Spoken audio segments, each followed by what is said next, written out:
All right, we're back with the Canes County podcast. I'm here with Frank. I am Gio. Frank, disappointing loss for Miami yesterday. Not exactly the way you want to lose that type of game, on that last possession. Seemed a little frantic. What's your thoughts about the way the game ended? I don't think you ever want to take moral victories, and obviously Mario spoke about that in the press conference, but I'm kind of taking a moral victory here. I think we finally saw some life from the offense. I think the defense played pretty solid. Gave Drake May his toughest performance of the year, arguably. They tripled his interception total in one game, and honestly, I think that there's hope. There's hope. I don't think that they're going to be a national championship discussion this year or next year, probably. But I think this is the right staff. I think they're doing the right things to get these guys motivated out of a bye against a really solid team. The team's 5-1 now. That's a team that is potentially a top 15 team in the country, in the next week or two. So I really think that there were some positive signs in this game and some things that they're going to be able to build off going into the second half of the season. Yeah, I agree with you. I like the way that Tyler Van Dyke bounced back. Career game, almost 500 yards. We were joking about it in the press box. I said, hey, if Tyler throws for 500 in this game, I think Miami pulls this out. Unfortunately, it's about 3 yards short. But regardless of that, he still had a great bounce back game. That was more of the Tyler we were expecting to see coming into this season. I think a little bit of that could be attributed to the way the offense was more spread out. A lot of more up tempo, just going fast, more fast paced within the scheme, just in general. But I'm concerned about the run game though. Like we thought this was a strength coming out of the first two games, and it's just where's it gone? I think it went when we lost 3 offensive linemen. You lose your center, you lose your guard in this game. Zion Nelson's already out. There's just offensive line isn't one of those positions that you can just next guy up it. It's more of Cristobal kind of spoke about this in the offseason where we got to play the 5 best guys that play together, right? Not the 5 best guys, right? So there could be 5 guys that have some talent on that offensive line right now. Those 2 Oregon transfers could be really good players down the line, but there's got to be a chemistry there. You got to be able to communicate with each other. You got to be able to know what the guys next to you's weaknesses are, and I just don't think that chemistry was there with that group. They were really struggling to do pretty much everything. Cristobal said that in the press conference as well, that they tried pretty much every run play in the playbook. They tried different blocking schemes. They tried pretty much anything, and it just wasn't working. So I don't really think this was anything on like Henry Parrish. I think we do need to take a strong look at Rooster and saying what is he going to be down the line for this team. It's just this year has been a complete decline from him. So I think you can attribute that fumble to kind of part of the reason why they went away from the run game as well. How the game was just going, with North Carolina starting off really hot. But just overall, I don't think it's a weakness of our team. I just think that they got to get healthier on that offensive line. Yeah, I second that in terms of Rooster. Interesting stat line, 7 fumbles through his first 2.5 years at Miami.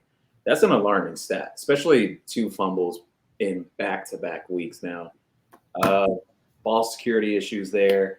In terms of the run game, especially with the offensive line, great point you bring up about chemistry. Justice going down in the first half. Then you had Ja'Kai going down.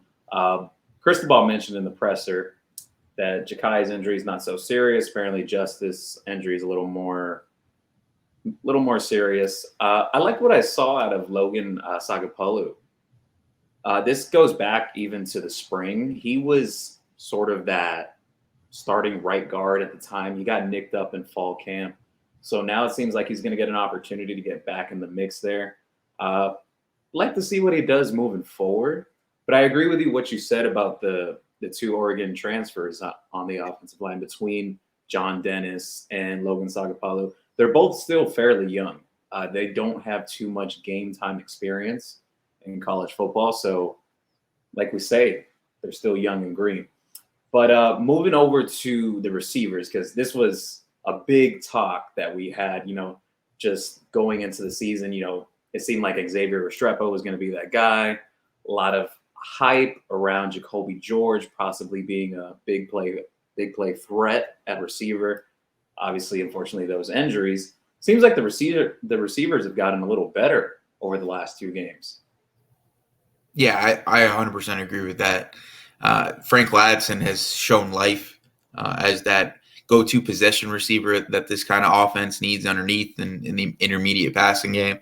Keyshawn Smith, he looked. I don't think he looked bad. He no drops. I don't think he got as many reps as he usually does. Colby Young came to life. Right, it was just that drive. I don't want to call it the Daryl Langham moment, kind of like how we were describing it, joking around a little bit. But obviously, you see the talent there. Man coverage on the outside against the Tony Grimes, the best corner for North Carolina, a former 5-star prospect, and he takes him deep. And he was running solid routes. And this just goes back to everything I've been saying all year, where it does not matter what the guys are doing in practice at positions other than offensive line and quarterback. You need to play the best guys on the field, okay, on game day. I think it's great to see guys, do well in practice and not have missed assignments, but sometimes guys are just gamers, and obviously Colby Young has that game-breaking ability on game day. So love to see that. Shout out to Marcus for his prediction of Colby Young being an impact player. And, I think that there's some hope here. I kind of said that this was going to be a bounce-back game for the passing attack, and it was. I know defense is horrendous, but Miami's going to play some bad defenses the rest of the way. So this is a good sign. Hey, speaking about gamers, though, and this is a conversation I want to open up. We'll jump back to the offense after we discuss this. Gilbert Frierson. I think he's a gamer. I asked Coach Steele this earlier in the week before this game last night. What was the plan with Gilbert Frierson moving forward? Is he going to play more? Are they looking to play him more as a linebacker? I saw one snap at linebacker. I did notice during the game. Don't get me wrong, I like Corey Couch in the nickel, in the slot, handling that. But he gets lost in the wash in terms of when it's a running play or a running down. Seems to struggle in that aspect. And I feel like that's one of the strengths of Gilbert Frierson. And this goes back to what Steele was saying earlier in the week. He was like, yeah, it's like a situational type of thing that we're handling the star position, like Corey's in on certain down and distance, and then we bring in Gil. I haven't really seen that. Your thoughts? My thoughts are James Williams and Gilbert Frierson need to be playing more linebacker. And I think we saw that kind of once again. Corey Flagg, he made some plays downhill, right? You saw some make some plays in the backfield. And I get it on rundowns. You might want him on the field. But we were seeing him rotated out on rundowns and then put on the field in passing downs. And for me, I think that's a cause for concern in regards to assessment of personnel by the defensive staff.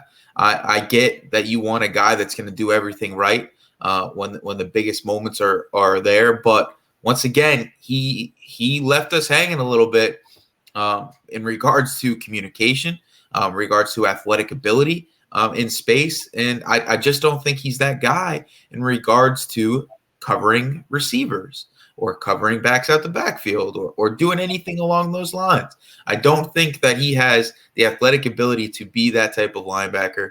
I think that Gilbert Frierson and James Williams have the ability to impact the run game just as well as a guy like Corey Flagg. We saw James smacking people, right? And obviously there's a difference between hitting ability and sniffing out a run play. But still, I don't think that James, or I think James has the football acumen as well as Gilbert Frierson to be able to develop as a linebacker.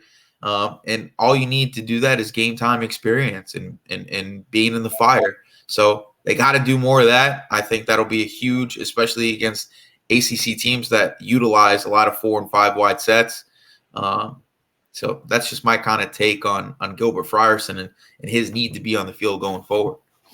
Speaking about that with personnel usage, because I fired off a tweet mid-game saying, I have so many questions regarding Miami's personnel usage that I don't feel like they play towards their strengths at times.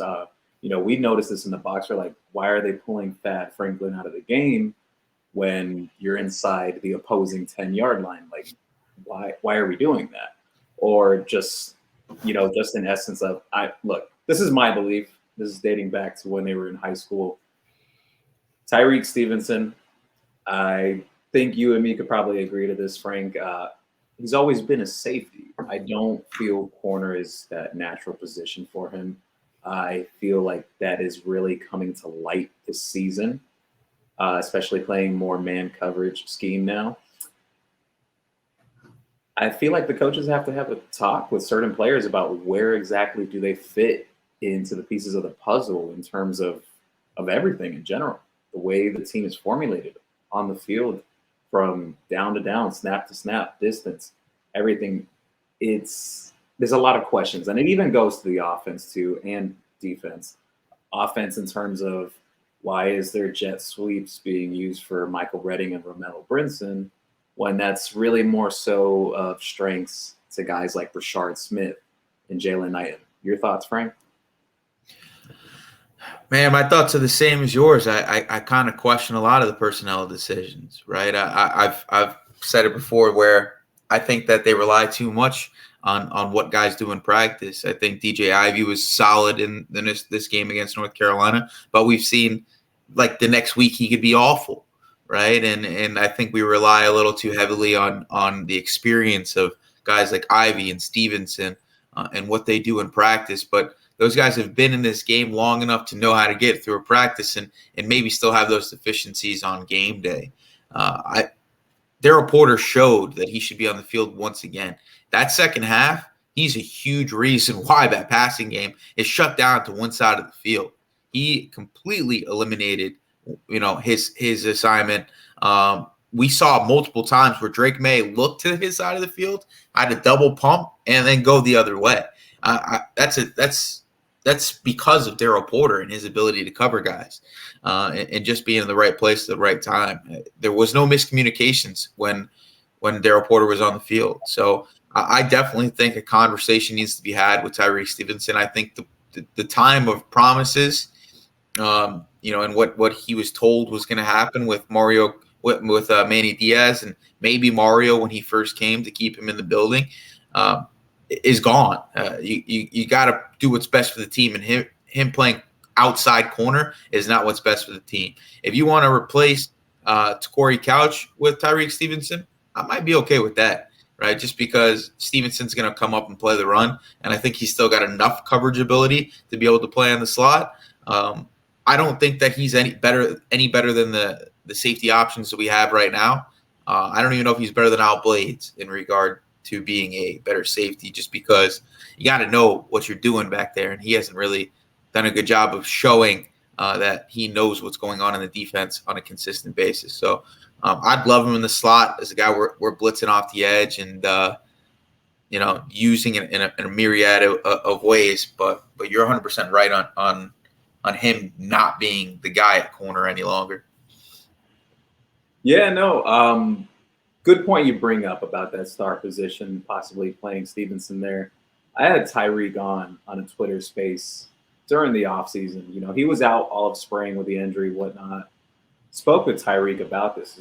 I got word about it. Apparently, they were considering using him at the star position, and that hasn't really matriculated going into the season. So I was kind of lost about it. I'm like, what happened?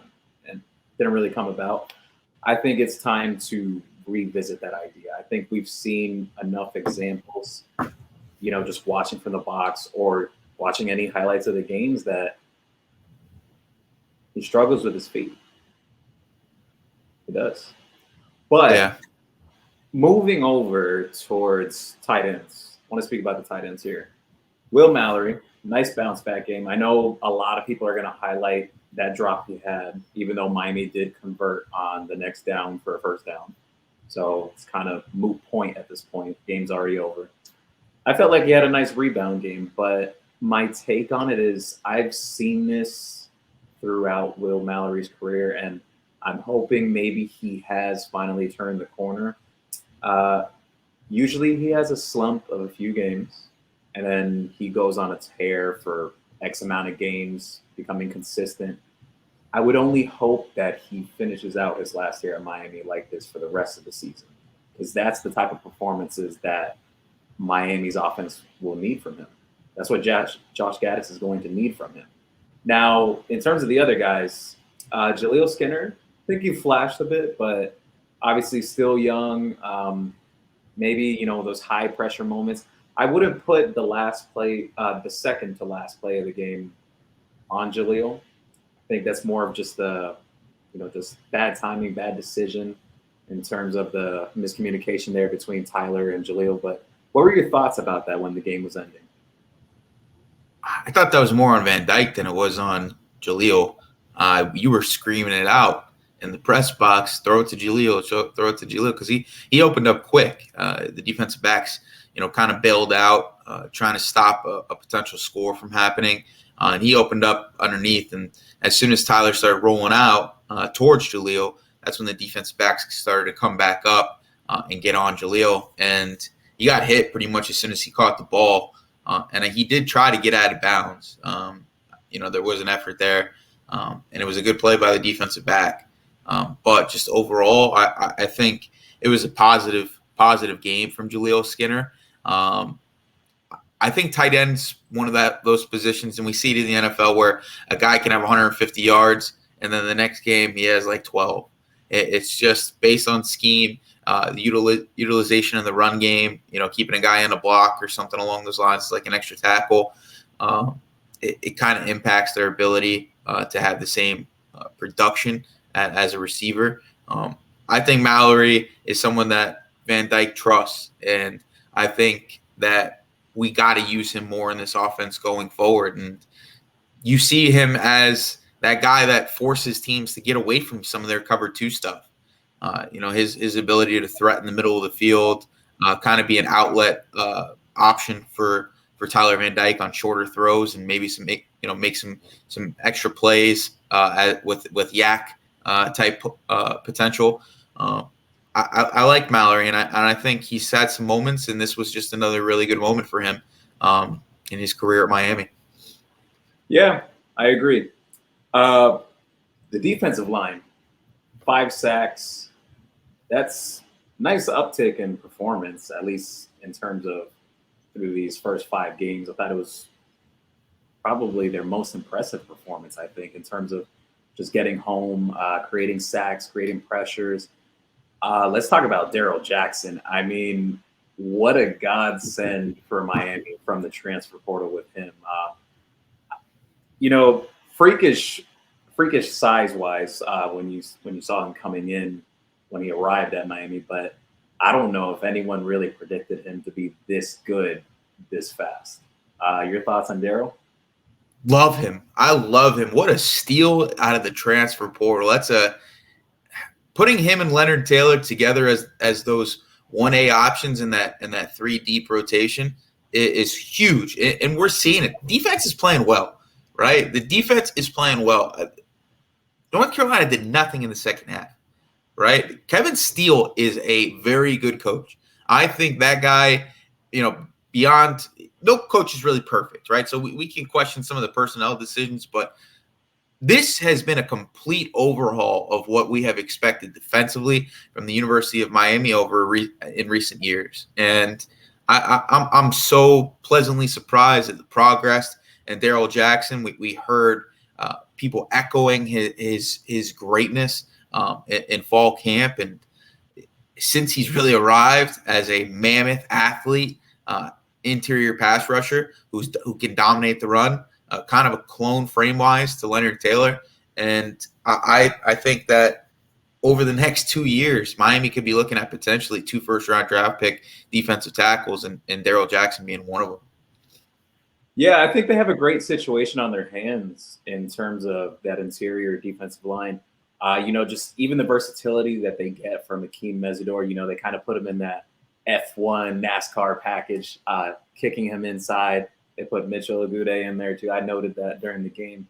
Seen them toss out that wrinkle a few times during the season, but they have a great situation on the interior, on the D line. You just having your top three guys being Jared Harrison Hunt and Leonard Taylor and Daryl Jackson. Those are all draftable guys, NFL players. But I feel like we have to speak about the jump in performance from Jafari Harvey this season compared to the last few seasons at Miami. I feel he's a guy that a lot of Canes fans or just viewers in general, they were always questioning, oh, when is Harvey going to take that next step? When is he going to take that next step? I feel like it's this season. I feel he's been very impressive. May need to clean up a bit in terms of finishing, getting more sacks, but he's constantly in the backfield getting pressure. Your thoughts? I think Harvey has really developed as a pass rusher and doing some really good things on the defensive line. I think that even Mitchell Agude had a solid performance this game. We're seeing, I'd love to see a little bit more development from Elijah Roberts, but you're seeing guys be impact players as edge guys for this defense where we didn't see any of that last year. Like I said, this defense has been a blessing for this Miami team, despite a 2-3 start. I love what this defense is going to look like going forward. There's a lot of youth on this team. You get most of these guys back next year outside of like Caleb Johnson and Mitchell Agude. I don't think Harvey goes to the league after this season. I think that he needs another mango season. But I think this defensive line is exactly what Miami needs. Maybe some things to fix on the second and third levels of the defense, but overall, there's a lot of positives, and Jafari Harvey has been one of those guys as not only a pass rush presence and a solid player overall, but a leader on this team as well. Yeah, let's move over to some young guys that you and me were discussing this. We're like, they should be playing more.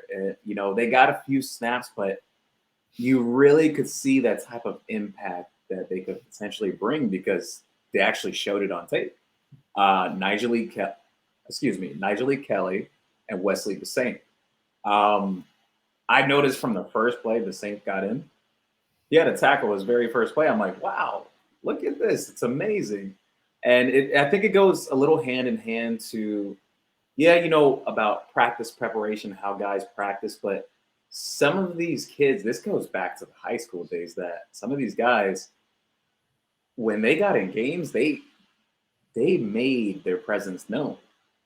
They made impact plays. And, just on limited snaps, I liked what I saw from them. Your thoughts, Frank? Wesley Dessaint is one of my guys, so I'm a little biased here, but another guy that might not be a practice guy, but he's a gamer. He is a guy that comes in the game and is going to make plays. And there might be some missed assignments from time to time, but overall, he has the athleticism to be an impact player, carrying receivers up the seam, covering intermediate to short routes, coming up and play the run fast and physical. Nigel E. Kelly, I think right now is more limited to pass rush role just because of his dependencies to sometimes run up field. But overall, both guys made some plays in this game. We saw Nigel E. Kelly get in on a sack, Wesley on multiple tackles. I think that we need to see more from the young guys, especially in a season where you're probably not in championship contention for even an ACC title. So going forward, hope to see more of them. Hope to see more Daryl Porter. Hope to see more Al Blades, honestly. And I think we will as this season progresses. Yeah, last guy I want to touch on, and then we're going to move into recruiting and, just the impact of that game and what I'm hearing and what you're hearing coming out of that game. Cameron Kinchins. I feel, and well, you feel the same way too. Uh, One of the most sound tacklers on the team, possibly the most sound tackler. I felt like all day yesterday, you just heard over the PA, Cam Kinchins with a tackle, Cam Kinchins with a tackle, and had the interception yesterday too. I know some people bring up that miscommunication between him and Tyreek Stevenson, but I feel like Cameron Kinchins has been solid and steady through these first 5 games, and his impact is really showing. It's really showing. Your thoughts? MVP of this team. MVP of this team. Tyler Van Dyke had a great performance, and we've seen Henry Parrish be really efficient in this offense. But overall, the best player on this team is Cameron Kinchins right now. And you can talk about that 74-yard touchdown. That was a lot on a miscommunication. I think that the defense has been kind of been cover 4 based in a lot of different ways. And I think that if there's nothing that you're covering underneath, Tyreek, why are you just sitting there and let somebody run by you? Yeah, you probably needed some safety help, but big time players make big time plays, and that was not a big time moment from Tyreek Stevenson. So I'm not putting all the blame on Cameron Kinchins right there, but overall, 3 interceptions on the year, like we've talked about all year long. He's probably the best tackler on the team. And just somebody that you can count on, whether it's a run down, a pass down. One high settings eliminates hash to hash, and his range and his ability to make plays on the ball is something we haven't seen here in a long time. And he's the Daryl Jackson of this defensive backfield, in my opinion. And I think that he has even better potential than what Jaquan Johnson was to this team. The same way we talked about Jaquan Johnson before that last season is the same way we're going to be talking about Cameron Kinchins going forward. He is a potential early round draft pick, in my opinion. And I think that he's going to be vital for this team, like this year, second half, and next year. I agree. I completely agree. Let's move over to recruiting now. Big news. You had the scoop for a while on this. Kind of was holding it in the backpack for a little while, but Antoine Jackson potentially reclassifying from the 2024 class to the 2023 class. That would be great news for Miami. Obviously, Miami needs help in that cornerback room. Not exactly sure how fast Antoine could get on the field right away. I think he would need some time and acclimation. But Frank, more on that possible move that could happen there. Yeah, I think this is something that we'll officially know about around December after the early signing day. So that means that they still got to push for guys like Damari Brown. You still got to try to get back into the race for Cormani McClain. You got to push for Edwin Joseph as hard as you possibly can, because if you can round out this class by completely overhauling your cornerback position, you do that. And Antoine Jackson can be part of that. He is a 16-year-old kid right now who would be coming in as a player who would completely need a red shirt as in his first season at Miami, but has the potential to be a three-year starter after that redshirt season and a potential first-round draft pick, just based on his length, ball skills, his confidence. Just the pedigree is there. We don't normally get top 50 players at the cornerback position, and he is a potential building block player in the defensive backfield. If you can have Damari Brown, Edwin Joseph, Antoine, mix that in with some of the younger defensive backs that are currently on the roster, you could not be looking at the same issues that we're seeing right now at the University of Miami at defensive back, and I think that would be huge for Coach Kevin Steele and crew. Yeah, so there's something I want to touch base on in terms of Mario Cristobal when it comes to recruiting, because I saw this firsthand. I don't want to exactly single out this kid, but as a top 50 prospect in the class of 2024. He was there with his family, with his mother and whatnot. Mario Cristobal comes up by the recruiting pavilion, just starts chopping it up with mom and everything, just embrace his mom. And, it felt like a very family setting environment, not so much, pressed to the nines, suit and tie, all that, whatever. It felt more genuine that you can get the sense and feeling from. But what really stood out to me was when he spoke with this prospect, he was telling him, he said, look, I know you can see it. We're right here. We're right there. We need guys like you to push us over that. You can see we're right there. We need those building blocks. And, it's a great way to sell it because, yeah, you could, like, Mario said it in the presser, oh, there's no moral victories. It's true. It's very true. An L is an L and a W is a W.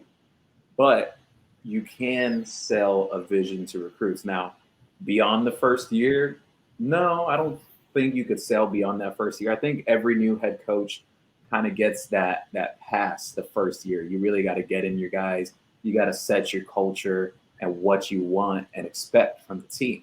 So a whole first year turnaround, obviously that's not really realistic, but I loved what he said. And it made a lot of sense because you go back to the A&M game and you watch this UNC game. Obviously, Middle Tennessee State is a total discombobulation.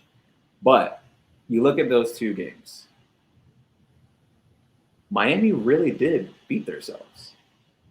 They beat themselves, and it was mainly just mistakes or, missing key components like receivers creating separation in the A&M game, or I felt like the offensive line played well in that game, but in terms of Tyler Van Dyke having a down game or just, Miami's missing certain pieces, and that's what Mario Cristobal is trying to sell.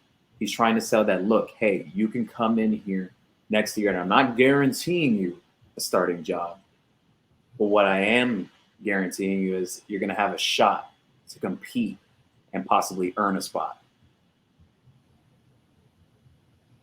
I think that one thing that they can sell right now is the opportunity to get on the field almost immediately at certain positions. On the offensive line, Zion Nelson will probably be, going to the NFL next year.